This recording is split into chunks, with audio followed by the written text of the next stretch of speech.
Hello listeners, स्वागत है आप सबका प्यार की दास्तां में। मैं आपके होस्ट श्रेय हूँ। तो फिलहाल बारिश का मौसम है। आई होप आप सब भी चाय का स्वाद चख रहे होंगे। तो बिना देर किए आते हैं आज के पार्ट पर, यानी हमारी कहानी अजनबी। तो लास्ट पार्ट में हमने सुना था अभिजीत किसी से बात कर रहा था, तो उसी वक्त एक इंसान आके उसको कुछ बोला था। फिर वो अपनी काम करने लगता है। अब आते हैं आज की पार्ट पर। लावण्य अपनी कैबिन में चली गई थी। 7 बजे के आसपास वो घर पर जाती है। आज भी कीर्ति विंडो के पास बैठी थी और वो लावण्य को देखती है, जो कि अपनी बुलेट पार्किंग एरिया में पार्क करती है और अपने रूम की ओर जाने लगती है। ऐसे ही कुछ दिन बीत जाता है। कीर्ति लावण्य को अब हर रोज देख रही थी, ऑफिस जाते वक्त और आते वक्त भी। और ये चीज़ उसे खुद भी पता नहीं था कि वो क्यों लावण्य को देख रही है।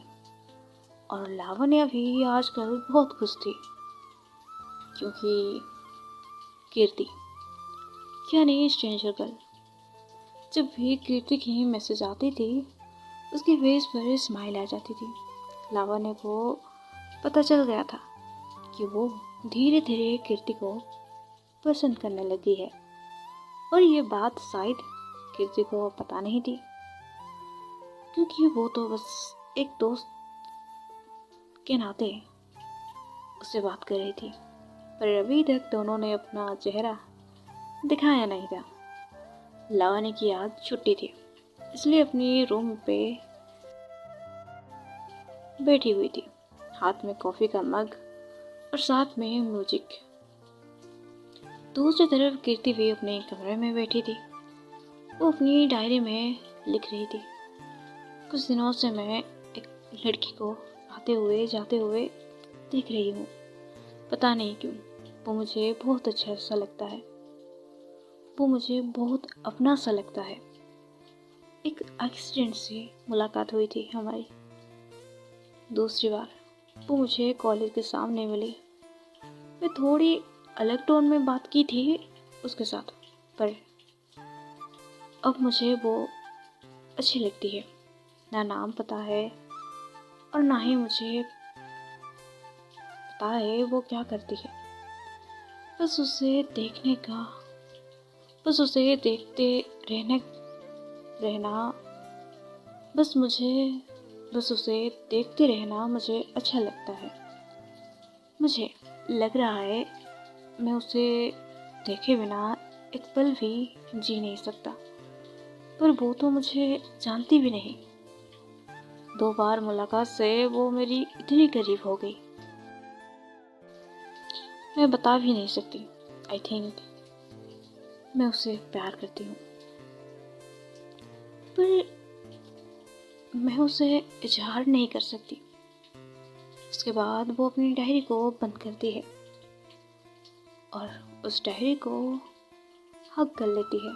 और उसने जब आंखें बंद की तब उसकी आंख से एक बूंद आंसू गिरती है। वो आंखें खुलती है और अपनी डायरी को टेबल पर रखकर वो वॉशरूम की ओर चली जाती है। उसकी आंखों में आंसू थी। वॉशरूम की मिरर में वो खुद को देखती है और खुद से ही कहती है, जिस बात को मैं कब से छुपा रही हूँ, जिस बात को मैं कब से छुपाने की कोशिश कर रही थी, और ये गलती कभी मैं करना नहीं चाहती थी, पर हो गई। भगवान, आपने मुझे ऐसा क्यों बनाया है? जब मेरी फ्रेंड्स अपने बॉयफ्रेंड के साथ बात करते हैं तब मुझे लगता है मैं अकेली हूँ। पर मुझे बॉयज में इंटरेस्ट ही है या नहीं, और ये बात मैं किसी को बता भी नहीं सकती। इनफैक्ट मेरी दोस्तों को भी नहीं। मुझे लगता है अगर मैंने बता दिया तो वो मुझसे दोस्ती तोड़ देंगे। और वो मेरे बारे में क्या सोचेंगे।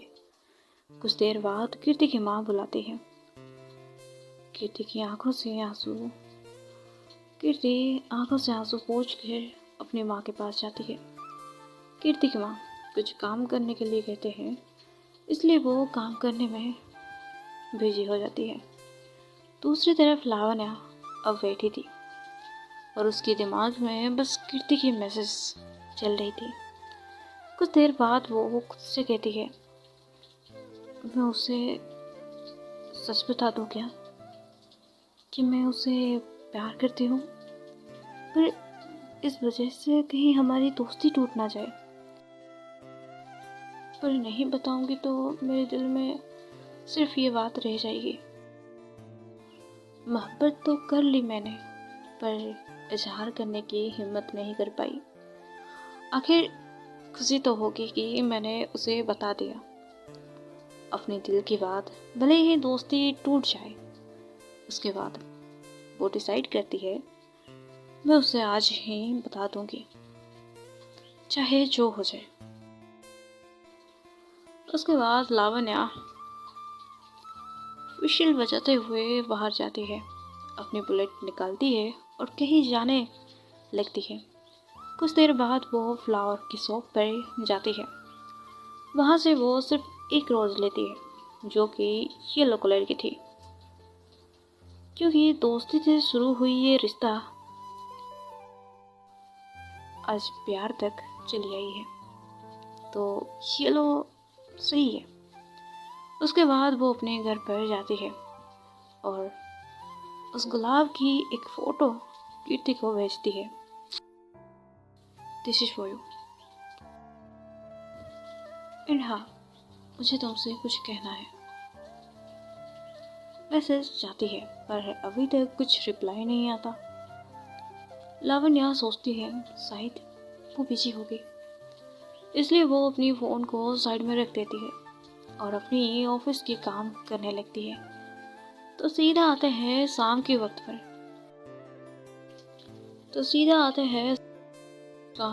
पर लावण्या विंडो के पास खड़ी थी। पता नहीं वो क्या ही सोच रही थी। तभी उसके फ़ोन पर मैसेज आती है, hello, good evening, thank you. Okay, तुम्हें क्या बात करना था? लावण्या देखती है और कहती है, क्या मैं तुमसे कॉल पे बात कर सकती हूँ? कीर्ति की रिप्लाई आती है, मैंने तुम्हें पहले ही बताया था, मैं तुमसे कॉल पे बात नहीं कर सकती।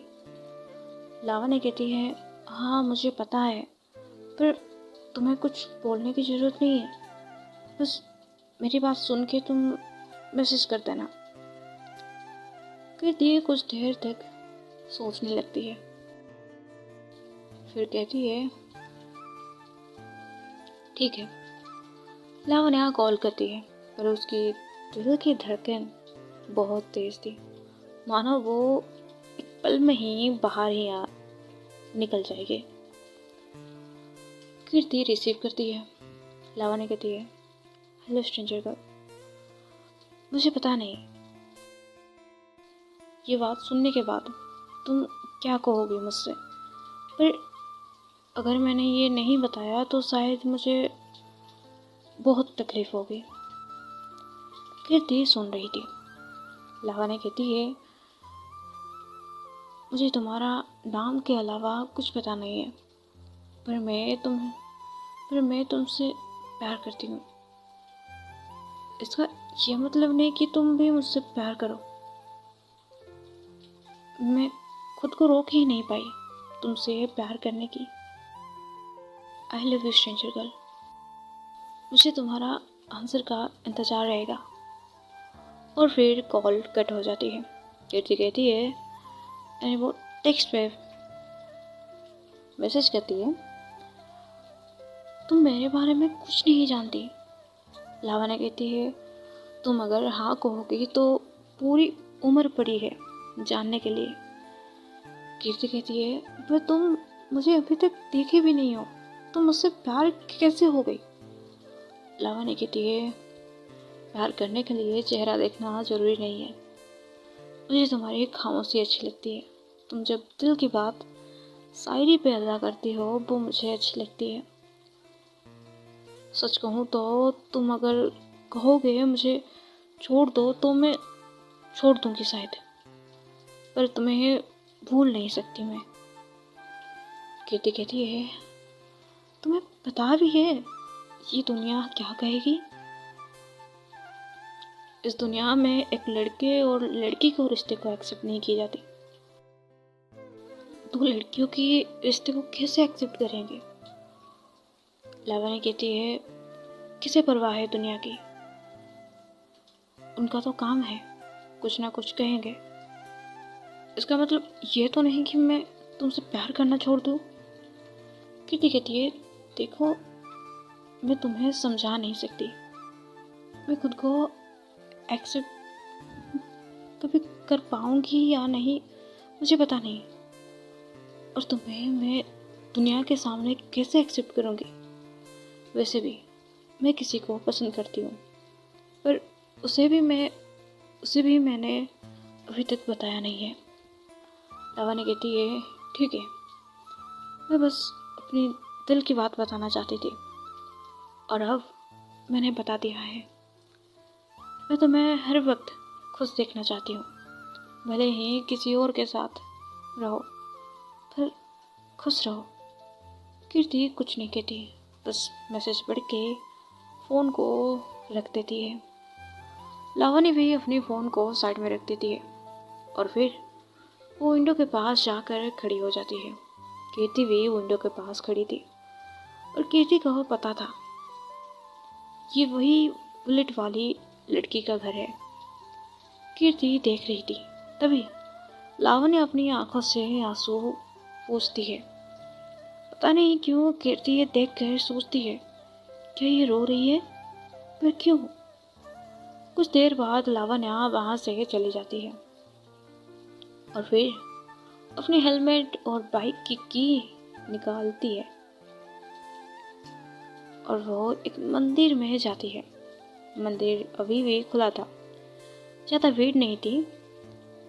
वो मंदिर के साइड में अपनी बाइक पार्क करती है और जूते निकाल कर मंदिर के अंदर जाती है।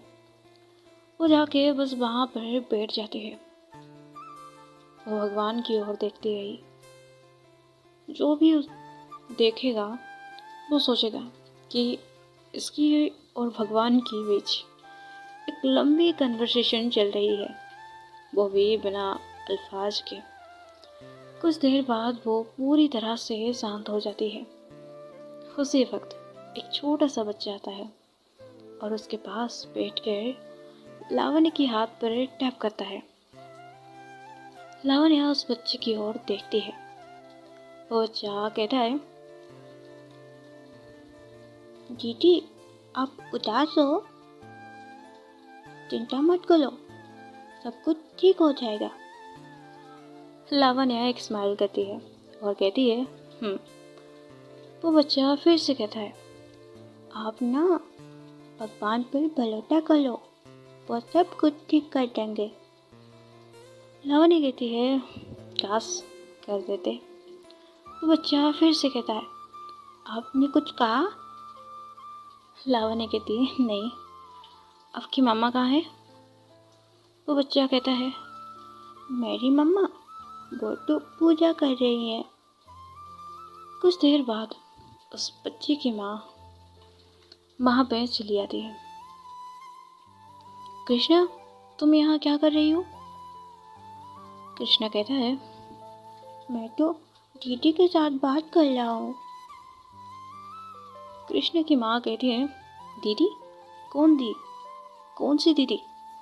मैंने कितनी बार कहा है अनजान इंसान से बात नहीं करना। लावण्य कहती है, आप उससे मत डांटो, वो तो बस बात कर रहा था। कृष्ण की माँ कृष्णा को लेके चली जाती है। लावण्य बस उस बच्चे को देख रही थी। और वो बच्चा बाय बोल के चला जाता है। उसी वक्त रिद्धि और सलोनी आते हैं। रिद्धि जब देखती है लावण्या यहाँ बैठी है तो उसके पास जाकर पूछती है, ओए तू यहाँ क्या कर रहा है? लावण्या कहती है, कुछ नहीं, बस एक अजीब सी लग रही थी। रूम में घुटन सी महसूस हो रही थी, तो इसलिए मैं यहाँ आ गई। दीदी कहती है, ठीक है, अब घर चल। लावण्या कहती है, हाँ चल। तो आज की पार्ट यहीं तक, आगे जाने के क्या होगा। राधे राधे। मिलते हैं नेक्स्ट पार्ट पर।